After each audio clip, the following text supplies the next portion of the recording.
90% of people are going to find this boring, but I guarantee it'll transform how many sales you get from LinkedIn. And I know this because I've used this exact strategy to go from making zero to over $100,000 a month in revenue from the platform. You see, what most LinkedIn celebrities and gurus are not willing to tell you is that their success didn't come from chasing every single trend or viral format, slaving away every single day, spending hours and hours on content. Because in reality, they're all following this one simple strategy to scale consistently and take profit. So what I'm going to do today is walk you through the entire playbook so you can steal it for yourself and use it for your own business. Step one is to understand what type of companies do best on LinkedIn and determine whether or not you're one of those. LinkedIn isn't for everybody. It's not the perfect platform for every type of company. There are certain types of companies and businesses that just do better. And there are two buckets of companies that do really well on LinkedIn. So one, if you're a tech company, so a B2B SaaS or an AI startup, within that, if you are selling go-to-market tech, marketing tech, HR tech, or e-commerce infrastructure, you're likely going to be in a good spot. The common thread among all of those is that their audience, their ideal buyer, is hyperactive on the platform. So using go-to-market tech as an example, you're likely selling into either founders if you're selling SMB, or if you're more upmarket, you're selling into CROs and sales leaders. Both of those profiles are people that are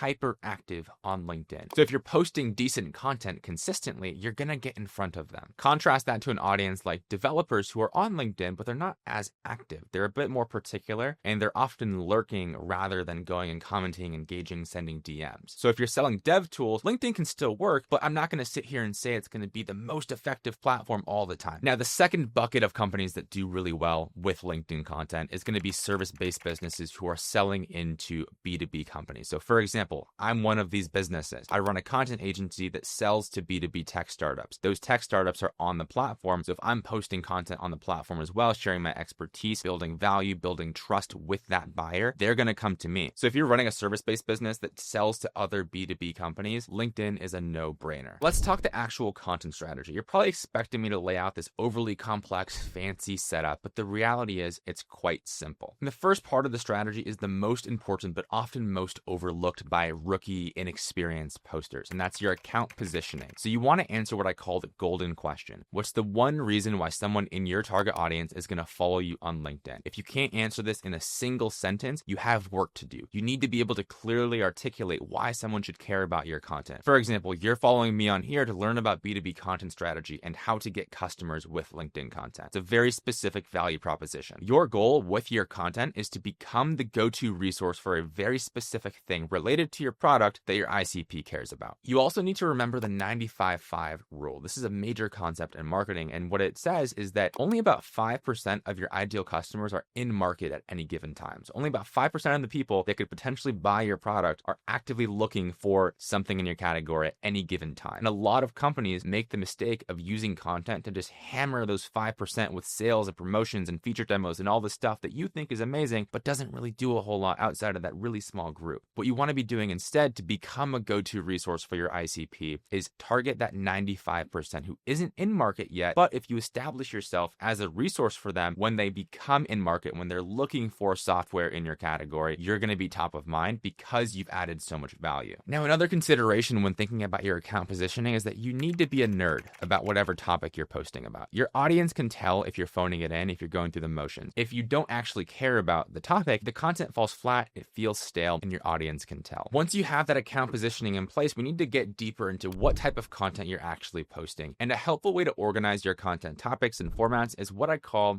a content funnel. So you have top of funnel, middle of funnel, and bottom of funnel content. Each of those buckets serves a different purpose, and you can't over-index in either direction. You need to make sure to have the appropriate amount of each type of content. With top of funnel content, the goal is reach. This is content that's meant to get in front of as many people as possible. Obviously, you want to keep it somewhat relevant to your business. You don't want to go too broad because at a certain point, more eyeballs doesn't always mean better, but there is value in having broader content that gets you in front of more people. When it comes to LinkedIn content, top of funnel content, this broader content will usually mean founder stories, building in public, sharing your takes on hiring and recruiting, as LinkedIn is a recruiting platform, so a lot of people. An example here that I love to do with every single client is going to be your origin story post. And this is great because it can kind of relate to your product and you can plug your product pretty seamlessly, but it's still a top of funnel post. This example from Patty is amazing. You can see that it has over 500 likes in the first 48 hours after it goes live. Especially with the state of the LinkedIn algorithm right now, this is a pretty strong performer. Middle of funnel content is meant to establish authority in your category. So this is meant to be value add content that's not super broad, so it should only speak to your ICP, but it's not a direct sales pitch. So for example, this post that I wrote was talking about the LinkedIn algorithm changes recently. The platform's been a little bit more volatile. And what this post is doing is establishing me as an authority in LinkedIn content. I mean, this video is an example of middle of funnel content. Like if you're watching this, you're going to start to understand Tommy knows what he's talking about when it comes to LinkedIn growth and strategy. I should probably follow him for this stuff. So that's the goal with your middle of funnel content. So if you're selling into salespeople and your product is built to help them do cold outbound more effectively, you want to position yourself as an expert in cold outbound. And the goal of your bottom of funnel content is conversion. So taking that attention that you've gotten with your top of funnel content, that authority you've built with your middle of funnel content, and turning that into sales or email subscribers. So moving that potential buyer to the next step in your funnel. And the good thing is with bottom of funnel content, most founders and marketers are quite familiar with it already. These are your feature highlights, case studies and testimonials, new launches, stuff that's directly promoting your product. So here's an example of a very simple, effective bottom of funnel post from Jesse, founder of Decagon, highlighting their new Watchtower feature. Bottom of funnel content is pretty much taking that attention and authority you've built and funneling it into demand for your product. Now, how should you balance out your content funnel? It's going to depend on the individual company. Some will skew more top of funnel, some will skew more middle and bottom of funnel. But for most people, as a starting point, I'd recommend 20% top of funnel, 60% middle of funnel, 20% bottom of funnel. So if you're posting 5 times per week, that's going to be 1 top of funnel post, 3 middle of funnel posts, 1 bottom of funnel post. The next major component of my boring but effective LinkedIn strategy is going to be hook optimization.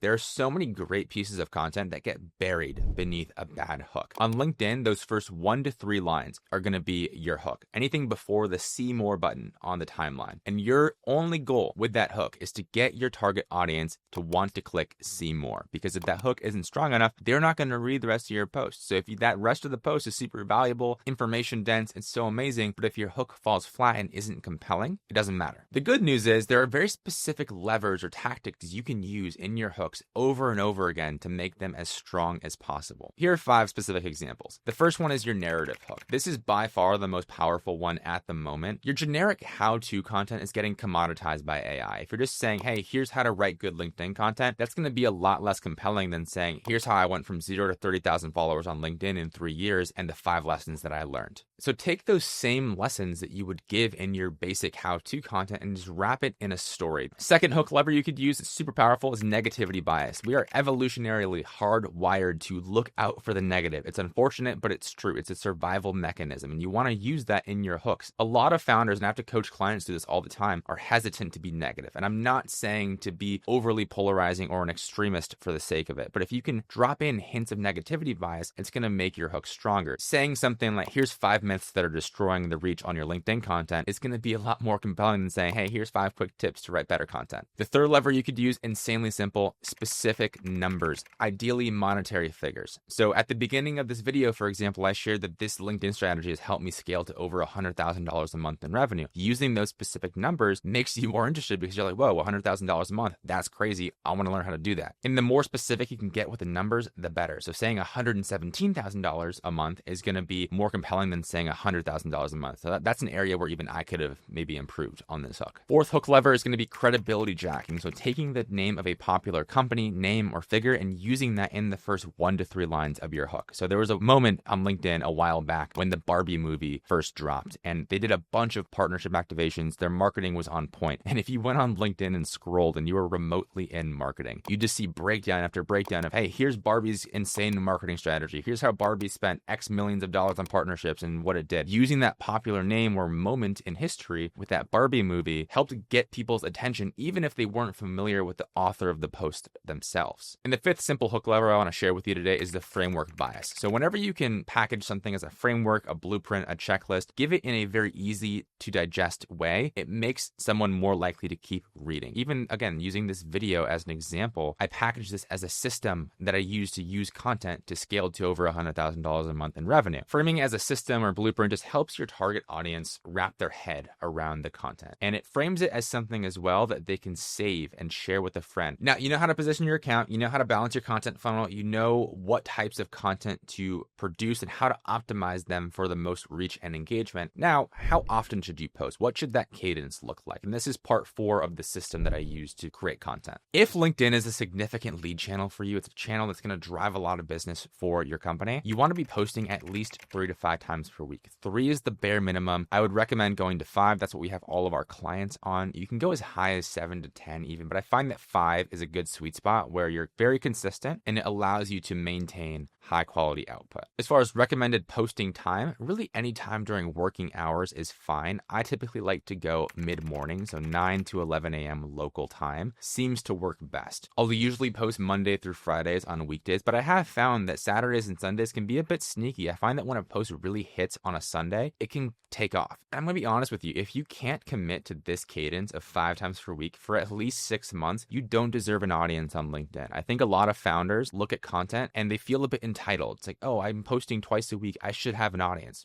No, you shouldn't. Like, you don't deserve one. You got to post consistently. You have to consistently add value to your audience over time, and then eventually they'll start to engage and you'll build that audience. Now, let's get into the more advanced part of this strategy. Once you've been posting consistently, you have the fundamentals down, you're already 80-90% of the way there, but that last 10% is super important. I want to talk about how to optimize and iterate on your content once you've been posting. Get the absolute most out of LinkedIn that you possibly can. The first advanced strategy that I'd recommend here is don't be afraid to repeat yourself. A lot of founders are terrified to sound repetitive in their content, but they don't realize being repetitive and repetition is the point. That's how you reinforce your message. That's how you become known for something and establish yourself as a go-to resource, which is the whole goal of this in the first place. So when you find a winning angle, a winning story, a winning format, do it again and again. Plus, this takes a lot of the stress out of content creation for you. Once you have a handful of winners, you always have backups that you can rely on in the case that you don't have time to write content, that you have a creative block, or you just know that this works so well, you should do it over and over again. One of the reasons why I've been able to win with LinkedIn is that I'm not afraid to repeat myself. If you scroll through my content, you notice I'm saying a lot of the same ideas, just packaged slightly differently, and it works. The hardest part about content strategy is finding a winning angle. So finding a post idea that does well, finding a format that overperforms, finding a story that your audience likes. Once you find those, hold on to it. Don't just post it once and then throw it in the garbage. You want to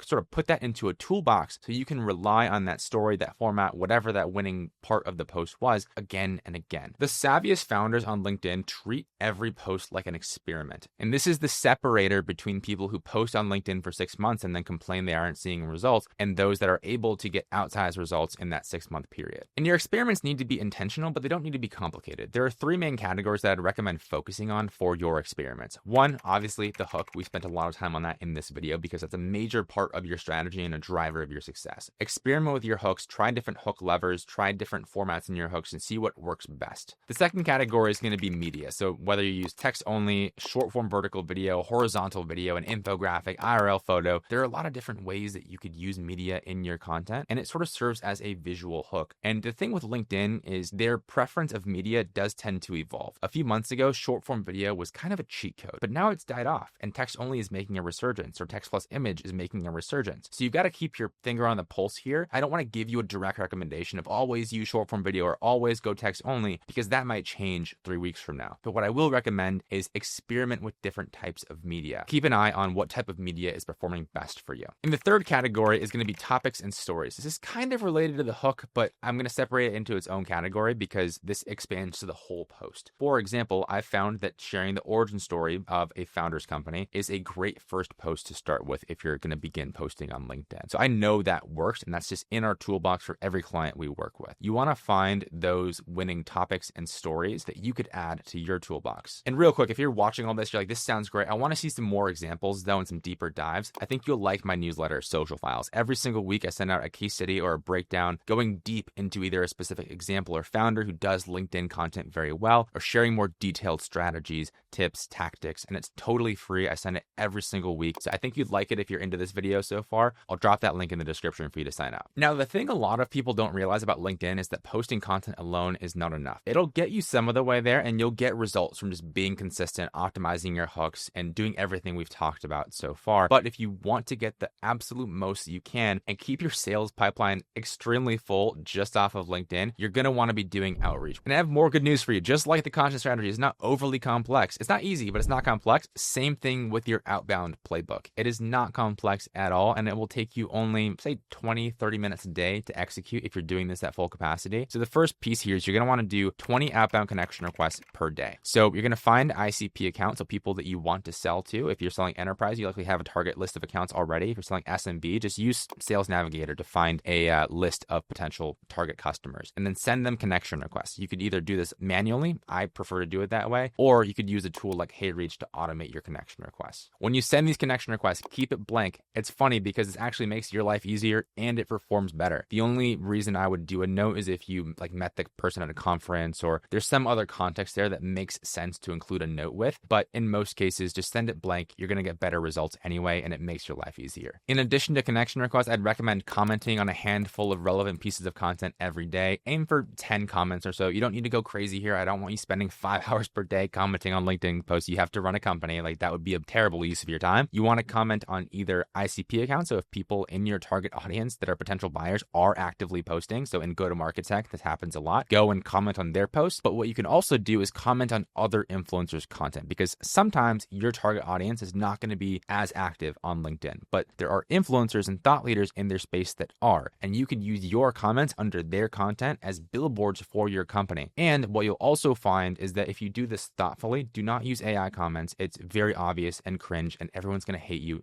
Don't do it. But if you leave thoughtful comments under their posts, they're also going to start commenting on your content. And that's going to improve the reach on your own stuff. So there's multiple benefits here. And then one more quick pro tip on building a network here on LinkedIn is going to be send a connection request to anyone who books a sales call with you. And do this before the call. The reason why is when they accept the connection request, they're going to go over and look at your account. And you're going to have all this valuable content on your profile. So by the time they sit down for that call with you, they've already read your stuff. They've already spent some time with you. And a lot of the times, they're already going to come in sold. There have been multiple occasions where I've gone on a sales call to sell a deal that's worth over $10,000 a month, and I haven't had to do much or any selling because someone's already watched my content. It makes everything easier. Now, if you're watching this, you definitely want to grow on LinkedIn. There's no question about that. But if you don't have any kind of action plan in place to do so, it's kind of an issue. So click here to check out the next video where I lay out the exact 3 stages you need to progress through with your content, so you can follow along and get some value whether you're a beginner, intermediate, or pro at LinkedIn content. So I'll see you over there.